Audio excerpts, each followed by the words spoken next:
Pour cette semaine particulière, on vous a préparé un programme spécial. Pierre nous racontera l'histoire du sapin et des décorations. Petit tour au marché de Noël pour voir des figurines d'étain. René Eglès nous interprète une belle chanson de Noël. Un chant magique, c'est le conte que nous proposent Christiane et Justin. Et nous finirons avec quelques images à la messe de minuit de l'an passé.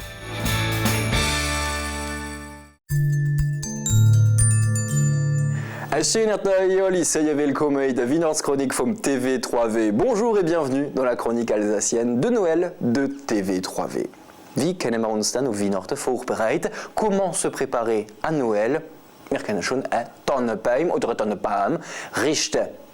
Aber das stammt nur vom 16. Jahrhundert. Ça vient du XVIe siècle. Première mention du sapin de Noël en 1521 à Sélestat. Ça ne veut pas dire que ça vient vraiment de Sélestat, mais c'est le plus loin qu'on a pu remonter. En tout cas, ils ont le professeur Sapinus là-bas, grand docteur en sapin à Sélestat. Très intéressant si vous y allez. Alors, la tradition voulait qu'on le prépare uniquement le 24 au soir. Mais bon, on a pris un peu d'avance, hein? Wir haben ein bisschen Vorsprung in der letzten Zeit. Ah ja, das ist schon 3 Wochen vorgerichtet. Maintenant, on le prépare presque 3 semaines à l'avance.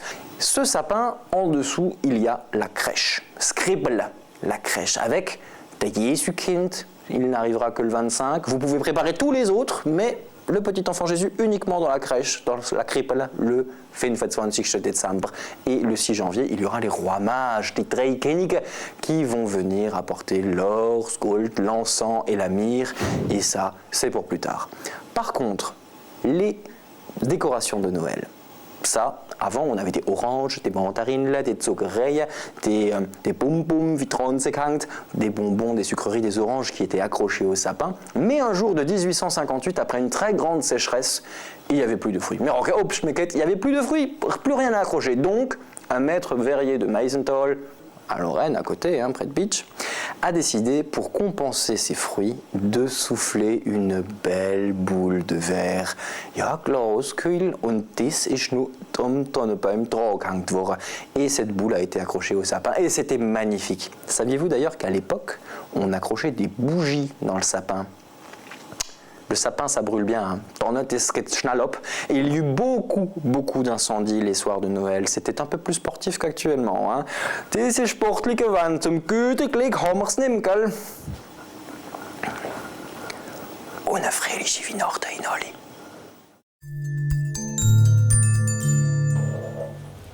Après les boules de Meisenthal, voici les figurines en étain pour le sapin.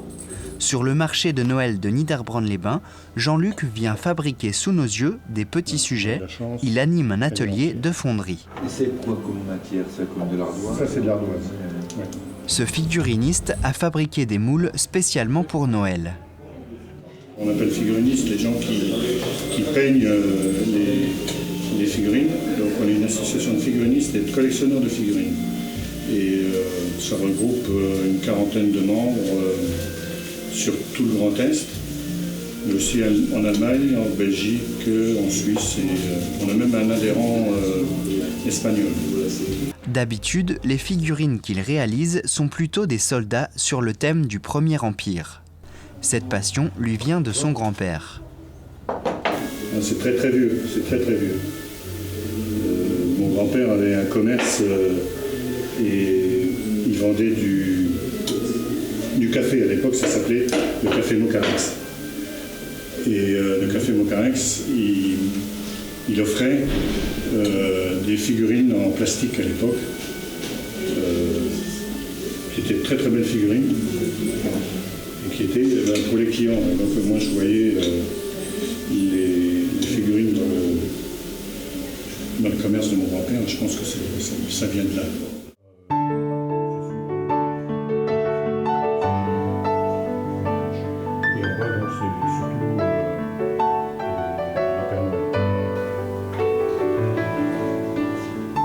Tous les 2 ans, les membres de l'association se retrouvent pour un diorama où sont mises en scène les figurines. Le prochain aura lieu à Lunéville en mai 2014.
Le chant magique.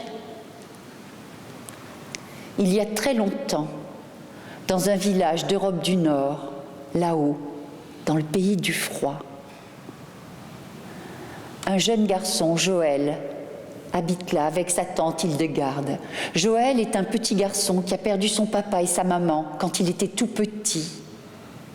Et il a été envoyé dans un orphelinat parce que sa tante Hildegarde, sa seule famille, ne veut pas s'occuper de lui. Mais l'orphelinat ferme les portes définitivement et tous les enfants rentrent chez eux dans leurs différents foyers. Joël revient vivre chez sa tante et sa tante le prend, mais à contre-cœur. Il faut dire que tante Hildegarde est une personne dont on peut dire que c'est une méchante femme. Elle passe son temps à gronder, à grogner, à se disputer avec ses voisins. Elle ne supporte personne. Il faut dire que tante Hildegarde, ayant été mariée, s'est retrouvée veuve très jeune et elle n'a pas eu d'enfant. Elle en a gardé une profonde amertume. À l'école du village, Joël n'a personne qui s'assoit à côté de lui.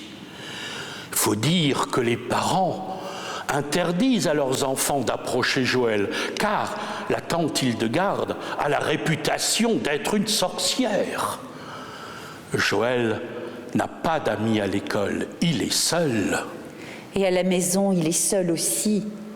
À la maison, chez tante Hildegarde, c'est lui qui s'occupe du petit déjeuner le matin, c'est lui qui fait le feu dans le poêle, c'est lui qui s'occupe de chercher les bûches, c'est lui qui va chercher le pain le matin chez le boulanger, c'est lui qui s'occupe de faire le ménage dans la salle commune. En fait, il joue un peu le rôle d'une Cendrillon au masculin.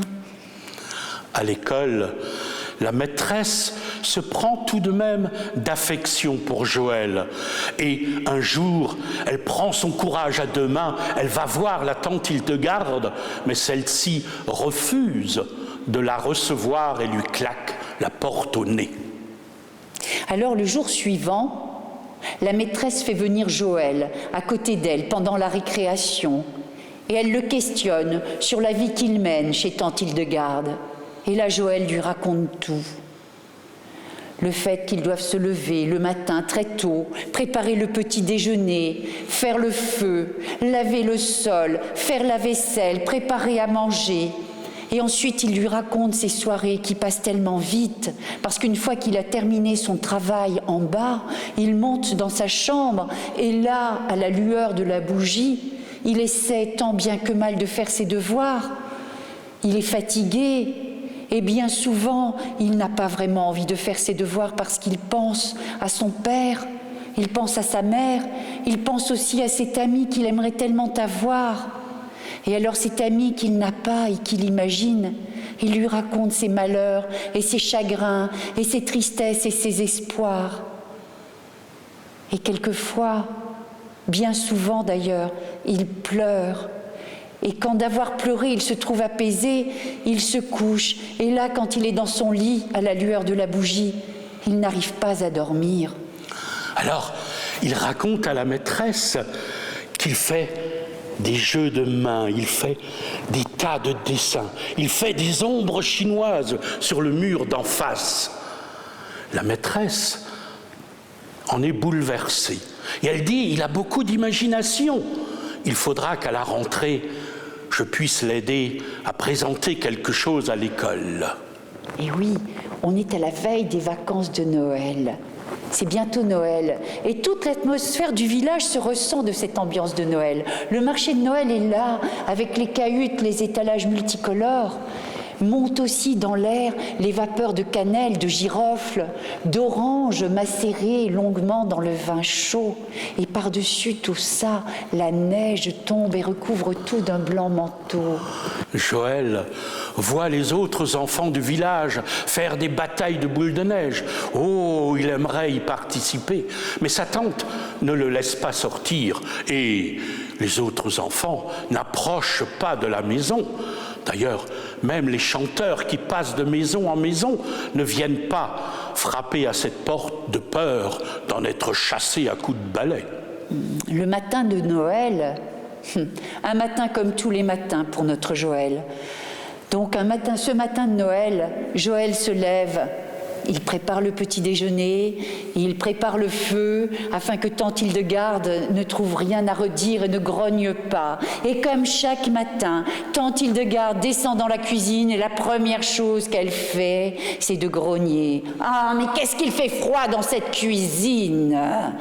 Et aussitôt, Joël se précipite, prend quelques bûches, les remet dans le poêle afin que tante Hildegarde n'ait pas froid. Et soudain, on frappe à la porte. Joël en est glacé d'effroi et il voit sa tante commencer à frémir. Mais qui vient nous déranger le matin de Noël? Ce n'est pas possible. Et tante Hildegarde fonce telle une furie vers la porte d'entrée qu'elle ouvre violemment. Et là, elle se retrouve nez à nez avec un enfant, un jeune garçon, au regard bleu, pénétrant, enveloppant. Hildegarde ne peut pas détacher son regard du regard de cet enfant. Cet enfant la regarde avec un sourire. Ça fait tellement longtemps que Hildegarde n'a pas vu un enfant lui sourire qu'elle ne sait plus quoi dire. Et l'enfant se met à chanter. Un chant merveilleux. Joël écoute, ravi. C'est mélodieux, c'est fin, c'est beau. Il en est ému, mais jusqu'au plus profond de son cœur. Mais sa tante, elle, est bouleversée. Le visage de tante Hildegarde est métamorphosé. Là où il y avait des plis, des traits de méchanceté, ne reste plus que de la douceur. Elle ne détache pas son regard du jeune garçon. Et l'incroyable se produit. Elle commence à remuer les lèvres et elle commence lui à chanter avec le jeune garçon, doucement d'abord, puis de plus en plus fort, puis de tout son cœur et de toute son âme. Et le visage de tante Hildegarde se revêt, s'habille d'un doux sourire, timide mais sourire tout de même. Joël s'approche de sa tante et sa tante lui prend la main et la serre fortement. Ah oui, Hildegarde chante comme elle n'a plus chanté depuis longtemps. Ce chant, elle le connaît. Sa grand-mère le lui chantait quand elle était petite fille et quand elle-même chantait à la chorale, c'était le chant qu'elle préférait chanter à Noël. Ce chant la fait revivre. Elle se sent vivante de nouveau à l'intérieur. C'est comme si toutes ces années de méchanceté, de dureté s'évanouissaient, s'évaporaient. Elle est là, comme devant un feu. Elle est en train de fondre. Elle retrouve la vie. Ça lui fait du bien, ça lui fait du mal. Mais elle est là, avec la main de Joël dans la sienne. Le petit enfant lui demande « Est-ce que je peux entrer ?» Sans dire un mot et sans détacher son regard de l'enfant, la tante lui fait signe d'entrer. Et là, l'enfant se tourne vers Joël et lui dit « Veux-tu faire une bataille de boules de neige avec moi, Joël ?» Mais d'où sait-il mon prénom? Qui est cet enfant? Mais comme hypnotisé, Joël, attiré par un aimant, Joël suit son ami. Ce fut la plus belle bataille de boules de neige, la plus mémorable qu'on ait vue depuis longtemps. Les deux enfants riaient à gorge déployée en se jetant la neige au visage. C'était une bataille, une vraie. Et quand, couverts, complètement recouverts de neige, fatigués, ils se jettent au sol, ils scrutent le ciel, ils voient la neige tomber. Joël, timidement, demande au petit garçon « Comment tu t'appelles ?»« Gaspard » répondit le petit garçon très vite. Et sans attendre, le petit garçon rajoute « Et toi, il paraît que tu es très doué aux ombres chinoises. » Mais Joël se demande comment Gaspard fait pour savoir autant de choses sur lui. Alors Joël aimerait bien poser toutes sortes de questions à Gaspard, Mais il ne le peut pas, une force l'en empêche, parce que c'est comme si Gaspard, il le connaissait depuis longtemps, depuis toujours, comme s'il le connaissait au-delà des mots, au-delà des paroles. Les cloches de l'église sonnent. Gaspard se lève très vite et dit « Il est midi, il faut que je rentre. Au revoir mon ami, sois heureux. » Et Gaspard partit à travers les champs vers la forêt. Il neigeait si fort qu'à un moment, il a disparu. Il disparaît comme par enchantement derrière un écran de neige. Joël rentre chez lui, un peu hésitant, mais une bonne odeur de cuisine l'attire. Il rentre et sa tante Hildegarde lui sourit et lui tend un gâteau, un bon gâteau au miel. Depuis ce jour-là, tante Hildegarde a changé. Elle ne gronde plus, notre ami Joël. Elle le laisse faire ses devoirs le soir sur la table de cuisine. Elle ne le charge plus de toutes les tâches ménagères qu'elle lui demandait d'assumer jusqu'à maintenant. Elle le laisse jouer. Elle lui donne du temps d'aller voir ses camarades et même de laisser venir quelques camarades à la maison. Joël est heureux à l'école car sa maîtresse tient la promesse qu'elle lui avait faite. Joël présente devant tous les élèves, les autres, présente son spectacle d'ombres chinoises. Il fait danser ses doigts, il les fait tournoyer et c'est toute une histoire qui apparaît, une histoire d'amitié, comme celle entre lui et Gaspard. Les autres enfants de l'école sont émerveillés. Joël, plus personne ne se moque de lui. Et il a plein d'amis. Et dans le village sont émerveillés les villageois, parce que tante Hildegarde n'est plus la méchante femme qu'on avait connue pendant de nombreuses années. Tante Hildegarde est redevenue aussi aimable et aussi souriante qu'elle l'était lorsqu'elle était plus jeune.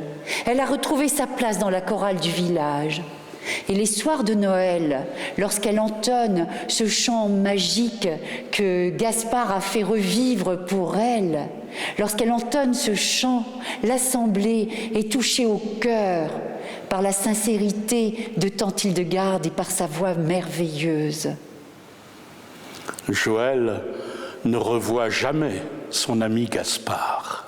Et quand Joël demande aux uns et aux autres s'ils se souviennent de Gaspard, tout le monde lui répond que non. On ne se souvient pas de ce Gaspard, mais dans le village, tout le monde se souvient. De ce vent nouveau qui souffle, qui a soufflé ce soir de Noël et qui souffle à tous les Noëls encore.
Cette année, TV3V enfile son costume de Père Noël en vous offrant la possibilité de gagner de nombreux cadeaux. Du 29 novembre au 27 décembre, répondez à la question du jeu de Noël.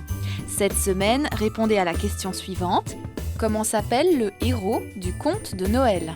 Rendez-vous vite sur le site www.laregie.fr/VOD et envoyez-nous votre réponse pour remporter peut-être des billets de cinéma et bien d'autres lots encore.